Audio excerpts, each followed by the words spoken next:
Welcome to the Word of Truth. This is Teacher D.H. Spoon. Today's message is called Hanging in There to the End.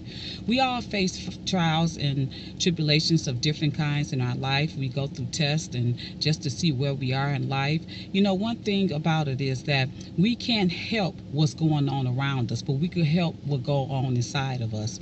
You know, our minds is the storage place of our thinking, our reasoning, our what we how we rationalize things, how we perceive things. So with our mind being that storage area for that, what we need to do is store positive things, to store the truth in our minds so that our actions will follow, our thoughts will follow, our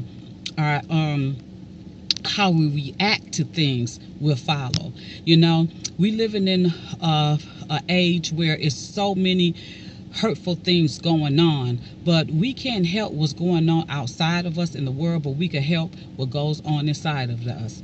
With that being said, what we need to do is we need to make sure each and every day we eat the Word of God. Just like each and every day we have to eat food, we have to eat the Word of God. Just like we drink water, we drink milk, people drink soda, Kool-Aid, or whatever.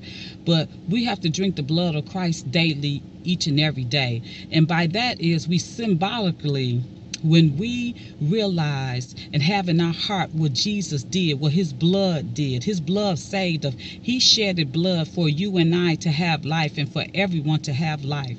So Jesus expects us to stretch out our arms on our crosses, carry our crosses like he did, stretch our arms out and take the punishment that we need to take in order to follow him. See, as Christians, we are going to be persecuted just as Jesus was, because this is the day and age where the enemy is trying to recruit people. He's trying to recruit people to work on his army, people to go out after the angels and the people of God. So therefore, we have to make sure that we stay strong and we stay put and we stay grounded until the end. We must hang in there to the end. It's going to be a lot of things. People are going to betray other people.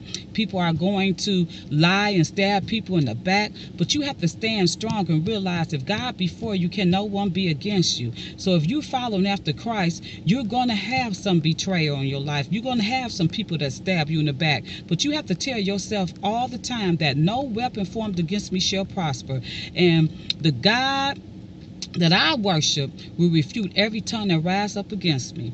You have to say to yourself, greater is he that's in me than he that's in the world. And if God before me, no man could be against me. You have to say and confess with your mouth and believe in your heart that God is my light. He is my salvation. Whom shall I fear? And you have to say strong each and every day that God didn't give me a spirit of fear, but a love, power, and a sound mind. If you want to be Christ-like, you know, a lot of people say, oh, I want to be like Christ. You know, God called us to be imitators of Christ. But are you willing to do what Christ did? Are you willing to pick up your cross and be persecuted, talked about, and spat on, but you keep going and fulfilling the will of the Father? No matter how people sought to kill him and to persecute him, he still was on his mission. He didn't make him give up and say, okay, well, I'm gonna go back. I don't want to follow God anymore because all these people is after me. If you want to be Christ-like, you might as well keep on pressing. You keep on pressing. You have to let the enemy know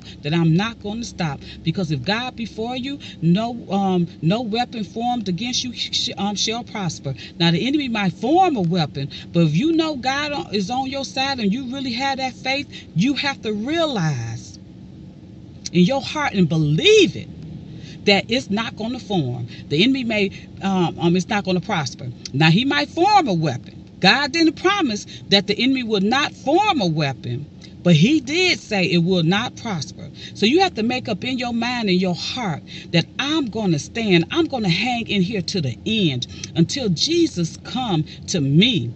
Until Jesus come, I'm going to follow his footsteps to the end. I don't care what I have to go through. I don't care what I have to experience, but I'm going to keep my eyes on the prize. Just each and every day, make sure you keep yourself well fed. Make sure you keep yourself well nourished with the word of God, because the word is what sets you free, only the truth. So you hang there in there to the end. Don't worry about what people say.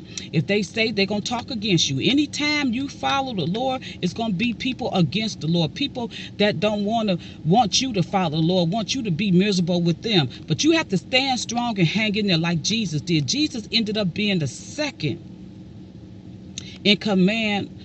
Joseph ended up being the second in command to Pharaoh, because you know what he did? Everything that he went through, he suffered, he never complained. And that's what Jesus was. Jesus did the same thing. He never complained. But Jesus ended up sitting at the right hand of God the Father, and Joseph ended up being the second in command to Pharaoh. So what you going to do? Are you going to follow your foe, or are you going to follow the Christ that died for you? Now, I advise you and encourage you to hang in there to the end. Until next time, love, light, and peace.